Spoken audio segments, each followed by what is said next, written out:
Bem, pessoal, bem-vindos à aula de semiologia, aula inaugural, primeira aula.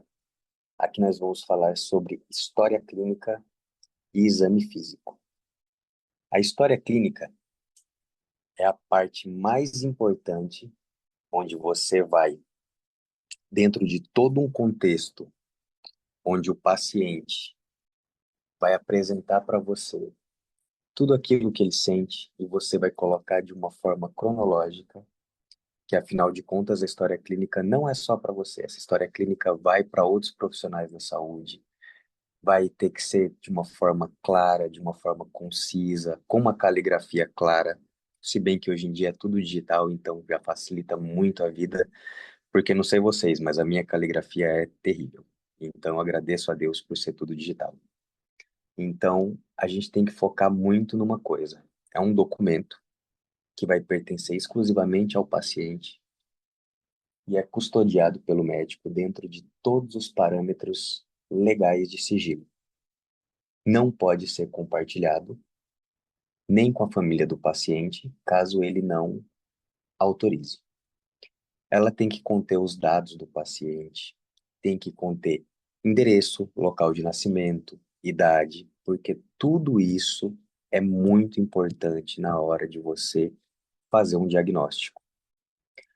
Por exemplo, um paciente que é proveniente da província de Misiones ou do norte do Brasil já te direciona para determinadas patologias que esse paciente pode estar sofrendo. Aí a gente entra em outro ponto muito importante. A ocupação laboral do paciente também importa muito na hora de você fazer toda aquela documentação daquilo que o paciente sofre. Por exemplo, uma questão muito interessante de algumas provas do Revalida passada são pacientes que eram expostos a determinadas substâncias. Por exemplo, um paciente que trabalhava com reciclagem de baterias. Aquele paciente ele vai estar exposto a determinados metais pesados, que vai facilitar na hora de você ver um diagnóstico. Por exemplo, nessa questão em si, falava sobre intoxicação por chumbo, muito presente nas baterias. Um paciente que trabalha com aves, ele vai estar muito mais suscetível a, por exemplo, Chlamydia psittaci, diferente de alguns outros pacientes. Voltando ao tema da história clínica, aqui nós temos anamneses. A anamnese é a parte mais importante, onde dentro daquela entrevista que o paciente vai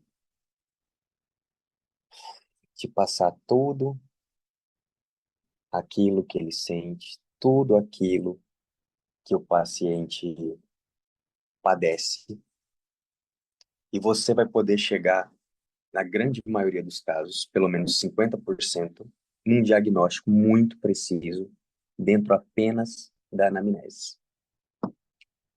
A anamnese tem que ser feita de forma concisa, direcionada, onde o paciente vai te citar de uma forma cronológica e você vai fazer todo aquele registro.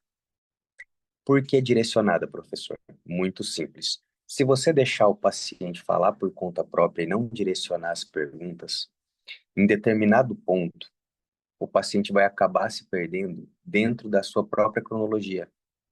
Por exemplo, doutor, isso começou há 10 anos atrás, mas eu lembro que Dona Zefinha mudou lá para o lado de casa. Isso é irrelevante naquele momento para a história clínica.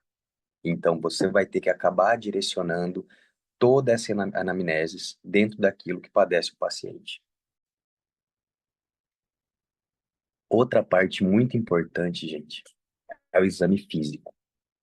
Dentro do exame físico, o profissional da saúde vai analisar os diferentes sistemas na qual o paciente vai apresentar aquela afecção.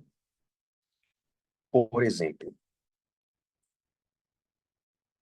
a visualização de faces do paciente já pode se chegar a um diagnóstico presuntivo. Por exemplo, um paciente que ele chega alegando para você que ele tem disneia noturna, que ele tem que dormir cada vez com mais travesseiros. apresenta edema de membros inferiores. Tudo isso você já faz dentro do exame físico, baseado na anamnese daquilo que o paciente te passou. E você olha para a face do paciente, ele apresenta um pliegue na orelha, que é chamado signo de Frank, que é um signo cardinal, é um signo quase que patogonômico de doenças cardíacas, de afecções cardiovasculares. Então, dentro disso, você vai pensar em afecções cardiovasculares, dentro de tudo aquilo que apresentou o paciente.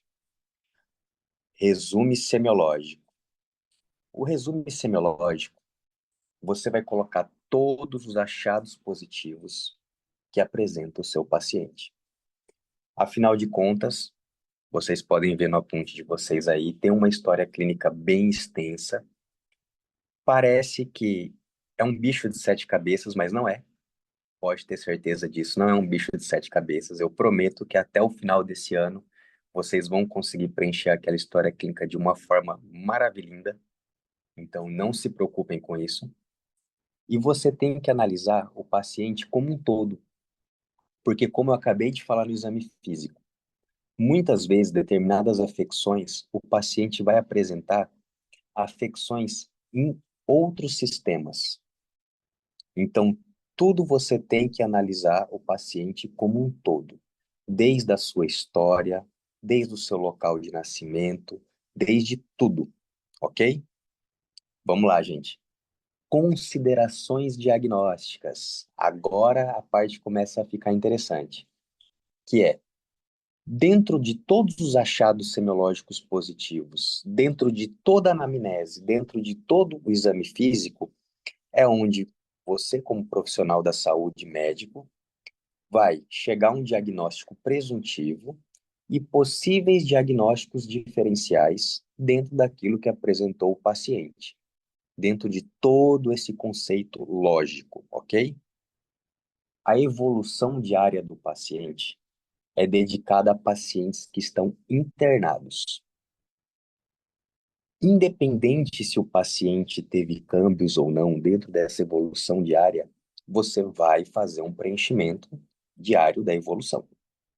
Você vai colocar todas as condutas terapêuticas utilizadas, dentro dessas condutas, os resultados obtidos. Você vai buscar que o paciente, ele vai,